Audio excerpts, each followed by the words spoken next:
ভাই যেই কল বাড়িটা কইছুম ভাই যে গাছটা আমি 400 বেচছুম। আচ্ছা হ্যাঁ আর ভাই বুড়া ধারা দিয়ে মোক দাবার ভাই তোর টাকাটা কি ধরে নিত ভাই। আরে কি কথা কইছ গাছ কালকে নিছিস টাকা আজকে ঘুরি দিতে খাইলাম শুরু করে দিছিস নাকি তুই হ্যাঁ আমি মোক বাড়ি রাখতে শুরু করে দিছিস মোক মুই ফুলি দাবার মানে বা মো দাবারটা মারতে না এখন টাকা ঘুরি নিবে না যা টাকা ঘুরি নিবে না ভাই আমার ব্যবসা এটা যা দেখুন ফুলি সামনে দিলে ভাই মোর বউ 200 টাকা দাবারটা মারতে ভাই টাকা ঘুরি নিবে না ভাই না নে ভাই এই তোরা কি কোন টাকা ঘুরি নেব না লাভ সুদে দাও এখন টাকা যদি ঘুরি তো লাভ সুদে দেওয়া লাগবে 500 টাকা লাভ দেওয়া লাগবে হ্যাঁ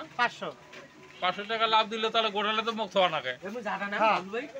লাভটা দেওয়া না নেওয়া কোনটা না না আমাকে টাকা ঘুরি দিলে 500 টাকা লাভ নেব তাহলে এটা কেন কথা হইলো ভাই মুই লাভ মুই মনে কইছাম লাভ মনে হয় তোমাকে 1 টাকাও দাও লাগবে না এটা বললাম এখন ভাই তুমি টাকাটা লাভ সুদে আমাকে হাই দেওয়াই লাগবে হ্যাঁ দেখো তো ভাই আমার বিচার দেখো তো হ্যাঁ মোর বউটা নাই মোক নাই বেচবে নাই দিল তো গাছটা তুমি টাকা না এই কথা তুমি টাকা ঘুরি দাও লাভ সুদে টাকা ঘুরি দাও ফাজিল লোক কথা বাদ নাই তুমি কেন কাজ করছ কে ভাই দে মানে ভাই আর মধ্যি কেন হও ভাই দে দেখো তো কি উল্টা পাল্টা কথা কইছি আরে ওগুলা বাদ তুমি টাকা ঘুরি দাও খাইলাম শুরু করে দিয়েছেন নাকি বাড়িতে নাই বুঝতে কেন কাজ বেছেন তুমি না ভাই বউ বেচবে দেয় না ভাই টাকাটা ঘুরি দাও তুমি লাভ সুদে ঘুরি দিয়ে দাও আরে ধরনের ব্যাপার কোনোদিন করবে না ফাজিল লোক কথাটা শালা সিটার লোক শালা হে